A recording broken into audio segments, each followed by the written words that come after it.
పరిశుద్ధాత్మ దేవుని గురించి మరి ఒక విధంగా ఎక్కడ మనుషులకు ఏ విధంగా మూడవసారి పరిచయం చేశారో కూడా చూద్దాం. మొదటిసారి దేవుని ఆత్మని పరిచయం చేశారు, తర్వాత యెహోవా ఆత్మని పరిచయం చేశారు. ఇప్పుడు ఏ విధంగా పరిచయం చేస్తున్నారో చూద్దాం.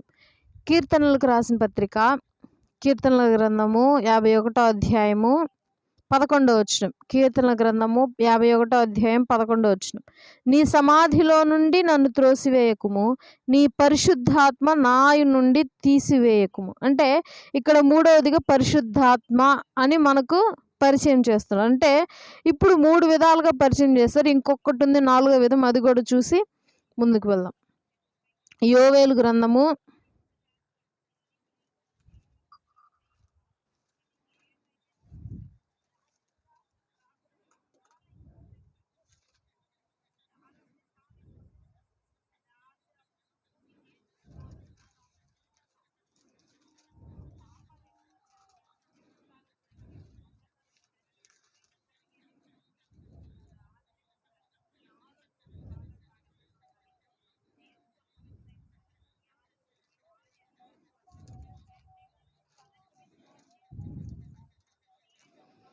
28, 29 వచనాలు. తరువాత నేను సర్వజనుల మీద నా ఆత్మను కుమ్మరింతును, మీ కుమారులను మీ కుమార్తెలను ప్రవచనములు చెప్పుదురు, మీ ముసలివారు కలలు కందురు, మీ యవ్వనములు దర్శనములు చూతురు. ఈ వచనం లాస్ట్లో దీని రిఫరెన్స్ కన్క్లూజన్ చూద్దాం. ఇక్కడ ఆ దినములలో నేను పనివారి మీద పనికత్తెల మీద నా ఆత్మను కుమ్మరింతును. ఇక్కడ మరి పరిశుద్ధాత్మ దేవుడు తనని ఏ విధంగా మరి పరిచయం చేసుకుంటున్నాడంటే నా ఆత్మ, దేవుని ఆత్మ అని పరిచయం చేసుకున్నాడు. అంటే ఇప్పటిదాకా మనం 4 విధాలుగా 4 పేర్లుగా పిలువబడినటువంటి ఒక వ్యక్తి గురించి గమనించాం. ఒకటి పరిశుద్ధాత్మ అని, ఇంకొకటి దేవుని ఆత్మ అని, ఇంకొకటి యెహోవా ఆత్మ అని, ఇంకొకటి నా ఆత్మ అని. అంటే ఈ ఆత్మ కలిగినటువంటి వారందరూ ఎవరి కిందకు వస్తారు అని అంటే పరిశుద్ధాత్మ కిందకు వస్తారు. కొంతమంది ఏమనుకుంటారు, యేసుక్రీస్తు ప్రభువారు మరి యెహోవా దేవుడు తండ్రి అయి ఉండొచ్చు అని అనుకుంటారు. కానీ ఆత్మ అన్న ప్రతి ఒక్క చోట పరిశుద్ధాత్మ దేవుడు మరి రావటం జరుగుతుంది. మరి పరిశుద్ధాత్మ దేవుడు అని కూడా అనకూడదు. ఎందుకు అనంటే పరిశుద్ధాత్మ దేవుడు అని బైబిల్లో లేదు, పరిశుద్ధాత్ముడు అని ఉంది బైబిల్లో, పరిశుద్ధాత్మ అని ఉంది. ఓకే, ఈ పరిశుద్ధాత్మ గురించి మనం ఇంకా లోతుగా వెళ్తే అసలు ఈ పరిశుద్ధాత్మ ఎప్పటి నుండి భూలోకంలో ఉంది? మరి కొన్ని పేర్లు ఇవ్వబడింది బైబిల్లో. ఆ పేర్లు 4 పేర్లుగా మనం చూసాం. అసలు ఈ పరిశుద్ధాత్మ ఎప్పటి నుండి ఇవ్వబడింది? మనకి తెలిసిన వాటికైతే యేసుక్రీస్తు ప్రభువారు ఒలీవల కొండ మీద ఆరోహణమై వెళ్ళేటప్పుడు శిష్యులు అడుగుతారు, అయ్యా మరి నువ్వు వెళ్ళిపోతున్నావు మా కొరకు గృహాలను సిద్ధపరచడానికి, మరి అప్పటిదాకా మాకు ఎవరున్నారయ్యా తోడుగానంటే, మీకు నేను ఒక ఆదరణకర్తను ఇస్తాను, ఆ ఆదరణకర్త మీకు తోడుగా ఉంటాడు నేను వచ్చేదాకా అని అంటాడు. ఈ ఆదరణకర్త ఎవరు అని అంటే పరిశుద్ధాత్మ. అంటే మనకు తెలిసినంత వాటికి యేసుక్రీస్తు ప్రభువారు ఆరోహణం అయ్యేటప్పుడు పరిశుద్ధాత్ముడు వచ్చి ఉంటాడు అని మన ఉద్దేశం, మనకు తెలిసిన వాటికి. మరి ఈ పరిశుద్ధాత్ముడు ఎప్పటి నుంచి ఉన్నాడు, ఎప్పటి దాకా ఉంటాడో కూడా గమనిద్దాం. అసలు ఈ పరిశుద్ధాత్ముడు ఎప్పటి దాకా ఉన్నాడు? హెబ్రీయులకు రాసిన పత్రిక 9వ అధ్యాయం 14వ వచనంలో చూద్దాం.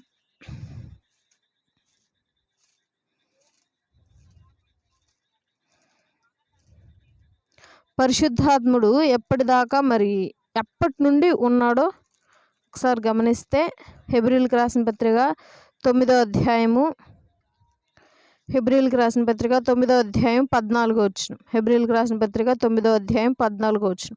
నిత్యుడగు ఆత్మ ద్వారా తన్ను తాను దేవునికి నిర్దోషినిగా అర్పించుకొనిన క్రీస్తు యొక్క రక్తము నిర్జీవ క్రియలను విడిచి జీవము గల దేవుని సేవించుటకు మీ మనస్సాక్షికి ఎంతో యొక్క శుద్ధి చేయును. ఇక్కడ ఫస్ట్లో చూస్తే నిత్యుడగు ఆత్మ ద్వారా. నిత్యుడు అనంటే కంటిన్యూస్గా ఉండేవాడు, మధ్యలో స్టాపబుల్ లేనటువంటి వ్యక్తి. నిత్యుడు అంటే ఎప్పుడూ ఉండేవాడు అని అర్థం.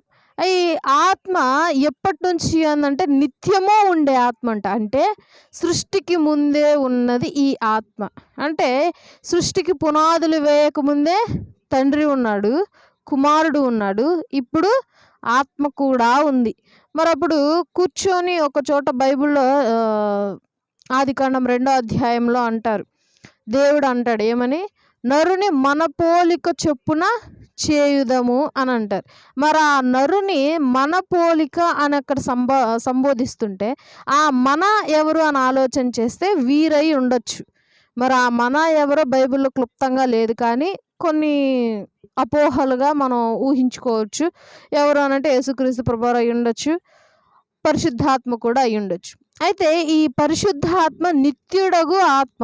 అంటే ఈ పరిశుద్ధాత్మ సృష్టికి పునాది వేయక ముందే ఈ పరిశుద్ధాత్మ ఉన్నది, ఉనికిలో ఉన్నది అని చెప్పి తెలియజేస్తున్నారు.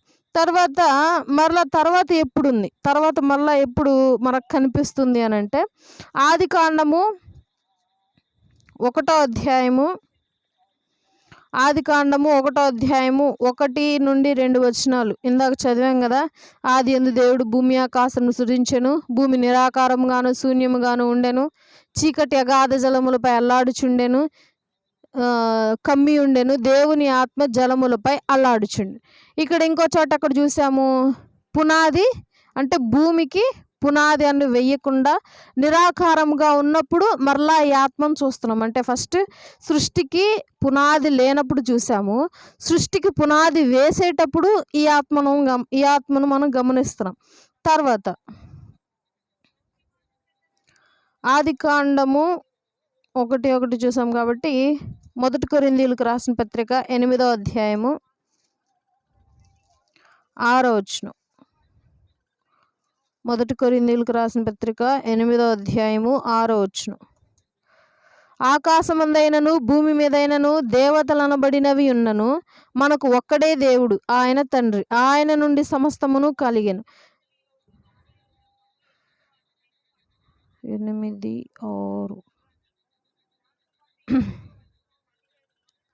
1వ అధ్యాయము 15-17 వచనములు. కొలస్సీలకు రాసిన పత్రిక 1వ అధ్యాయము 15-17 వచనములు. ఆయన అదృశ్య దేవుని స్వరూపి అయి సర్వ సృష్టికి ఆది సంభూతుడై ఉన్నాడు.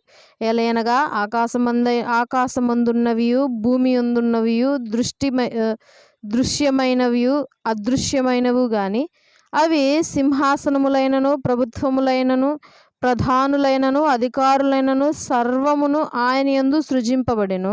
సర్వమును ఆయన ద్వారా ఆయనను బట్టి సృజింపబడెను. ఆయన అన్నిటికంటే ముందుగా ఉన్నవాడు. ఆయనే సమస్తమునకు ఆధారభూతుడు. ఇక్కడ సమస్తమునకు ఆధారభూతుడు ఇక్కడ ముగ్గురుగా మనం గమనించవచ్చు. ఒకటి తండ్రి, ఒకటి కుమారుడు, ఇంకొకరు ఆత్మ అని కూడా మనం గమనించవచ్చు. అంటే ఫస్ట్ నుండి చూస్తే సృష్టికి ముందు ఉన్నాడు, తర్వాత సృష్టికి పునాది వేసేటప్పుడు ఉన్నాడు, ఇప్పుడు సృష్టి ప్రారంభము అంటే పునాది వేసేటప్పుడు, పునాది వేయకముందు, సృష్టి అసలు ఆరంభించక ముందే ఈ 3 దిశల్లో ఉన్నాడు. ఈ సృష్టి ఆరంభించాక ఉన్నాడా లేడా? ఒకవేళ ఉంటే మరి ఎక్కడ కనిపిస్తాడు మనకి? మరి సపోజ్ ఎగ్జాంపుల్గా పాత నిబంధనలో మనం బాగా కనిపిస్తే ఒకవేళ ఈ పరిశుద్ధాత్మే గనక ఉంటే మరి మనుషుల్ని హెచ్చరిస్తూ ఉండేది, మనుషుల్ని సరైన దారిలో పెడుతూ ఉండేది. కానీ మరి పాత నిబంధన అంతా విచ్చలవిడిగా జరిగిన కార్యక్రమాలు మనం చాలా గమనిస్తూ ఉంటాం. ఇష్టానుసారంగా బ్రతికినటువంటి చూస్తూ ఉంటాం. మరి ఒకవేళ పరిశుద్ధాత్మ ఉంటే మరి వారిని హెచ్చరిస్తూ ఉండుండొచ్చు. మరి పాత నిబంధనలో పరిశుద్ధాత్మ ఉన్నాడా లేడా? అసలు పాత నిబంధనలో ఉంటే పరిశుద్ధాత్మ మరి మనుషులు అట్టి విధంగా పాపం చేస్తూ ఉంటే ఎట్లు మరి పరిశుద్ధాత్మ చూస్తూ ఉంది కూడా గమనిద్దాం. మరి పరిశుద్ధాత్మ ఒకవేళ పాత నిబంధనలో కనుక ఉంటే నోవాహు గారి కాలంలో పాపం చేసేవాళ్ళు కాదు మనుషులు. అప్పుడు గొప్ప జలప్రళయం వచ్చేది కాదు. మరి ఆ భూమి అంతా సర్వనాశనం వైపే మరలా నూతనంగా ప్రారంభింపబడేది కూడా కాదు. ఒకవేళ పరిశుద్ధాత్మ కనుక ఉంటే పాత నిబంధనలో ఇజ్రాయేలీయులు పాపం చేసేవాళ్ళు కాదు. అరణ్య ప్రాంతంలో కొంత వేల మంది, లక్షల మంది చనిపోయేవాళ్ళు కాదు. నూతన ప్రజలు మరి కానాను ప్రదేశాన్ని చూడకుండా మరి తమ పితరులతో కలిసి వారు చూసేవాళ్ళు. మరి పరిశుద్ధాత్మ పాత నిబంధనలో ఏం చేస్తూ ఉంది? పరిశుద్ధాత్మ పాత నిబంధనలో ఏ పని కొనసాగిస్తుందో కూడా చూద్దాం.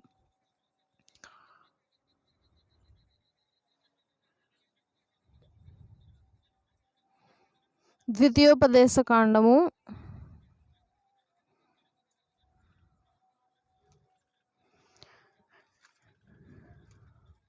ద్వితీయోపదేశకాండము 18వ అధ్యాయము 16వ వచనం. ద్వితీయోపదేశకాండము 18వ అధ్యాయము 16వ వచనం.